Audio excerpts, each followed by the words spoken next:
Hello viewers, আমরা সবাই জানি সংরক্ষণ বিরোধী আন্দোলনে অগ্নিগর্ভ পরিস্থিতির সৃষ্টি হয়েছে আমাদের পড়শি দেশ বাংলাদেশে। পরিস্থিতি এমনই হয়ে উঠেছে যে রীতিমতো নড়ে চড়ে বসেছে আন্তর্জাতিক মহলও। কিন্তু আন্দোলন শুরু হলো কি করে? তারপর সেই আন্দোলন হিংসাত্মক আকারই বা ধারণ করলো কিভাবে? সংরক্ষণ নিয়ে বিরোধিতাই বা কেন? এইসব প্রশ্নের উত্তর আমরা আজকের ভিডিওতে জানার চেষ্টা করব। চলুন শুরু করা যাক আজকের ভিডিও। এই আন্দোলনের সঙ্গে 1971 সালের মুক্তিযুদ্ধের সরাসরি যোগ রয়েছে। 1972 সালে বাংলাদেশের তৎকালীন প্রধানমন্ত্রী বঙ্গবন্ধু শেখ মুজিবুর রহমান সরকারি চাকরিতে সংরক্ষণ নীতি চালু করেন, যার আওতায় সরকারি চাকরিতে স্বাধীনতা সংগ্রামীদের পরিবারকে 30% সংরক্ষণ দেওয়া হয়। পরবর্তীতে সংরক্ষণের অন্তর্ভুক্ত করা হয় দেশের অন্য নাগরিকদেরও। মহিলা এবং অনগ্রসর শ্রেণীর জন্য 10% করে সংরক্ষণ রয়েছে।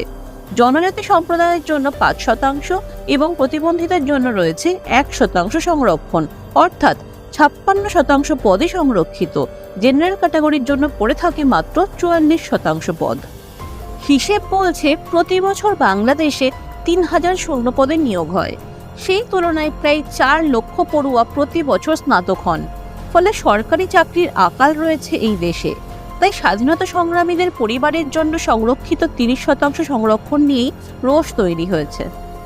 এর আগে 2018 সালেও সংরক্ষণ বিরোধী আন্দোলনে তেতে ওঠে বাংলাদেশ। অভিযোগ ওঠে শেখ হাসিনার দল আওয়ামী লীগ যেহেতু মুক্তিযুদ্ধে নেতৃত্ব দিয়েছিল, তাই তার দলের অনুগতরাই কেবলমাত্র এই সংরক্ষণের সুবিধা ভোগ করেন। এতে মেধার প্রতি সুবিচার করা হয় না। মোট সংরক্ষণ 10% নামিয়ে আনার দাবি জানান আন্দোলনকারীরা। সেই সময় প্রায় 4 মাস ধরে চলে আন্দোলন। পরিস্থিতি বেগতিক দেখে তখন সাময়িক সংরক্ষণ বন্ধ রাখা হয়।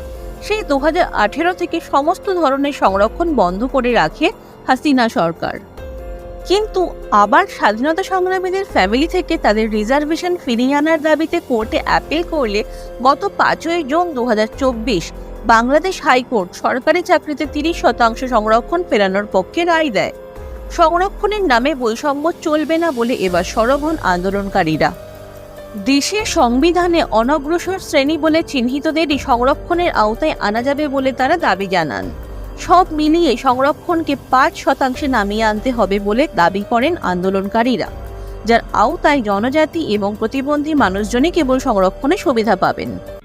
ভিডিওতে এগোনোর আগে আপনাদেরকে বলতে চাই, আপনারা অনেকেই আমাদের ভিডিও তো দেখেন, কিন্তু সাবস্ক্রাইবের বাটনটাই ক্লিক করতে ভুলে যান।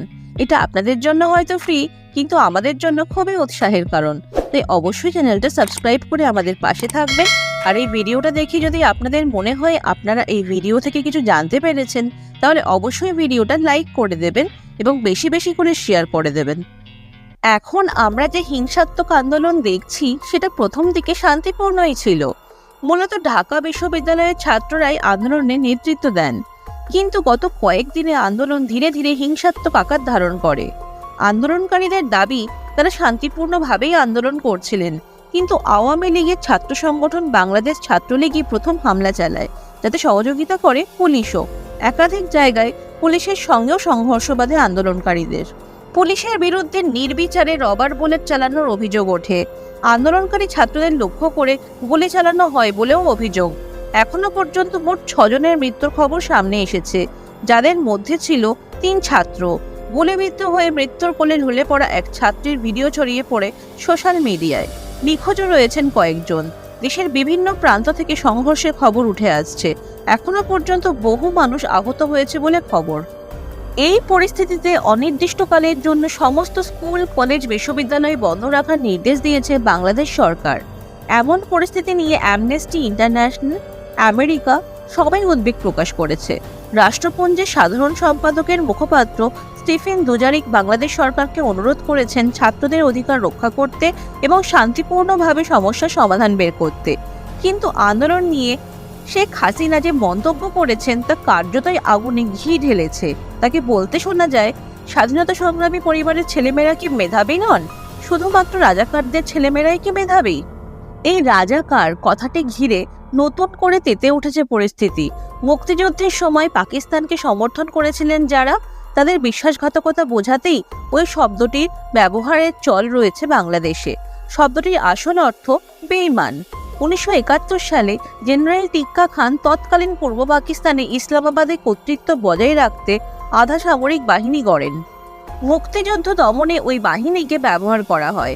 ওই বাহিনীর বিরুদ্ধে নারী শিশুদের উপর নিদারুণ নির্যাতন চালানো থেকে নিরীহ বাঙালিদের কচুকাটা করার অভিযোগ ওঠে। তাই হাসিনা তাদের রাজাকার বলে উল্লেখ করায় ক্ষুব্ধ আন্দোলনকারীরা। এই মুহূর্তে চারিদিকে স্লোগান উঠছে, চাইতে গেলাম অধিকার, বনে গেলাম রাজাকার।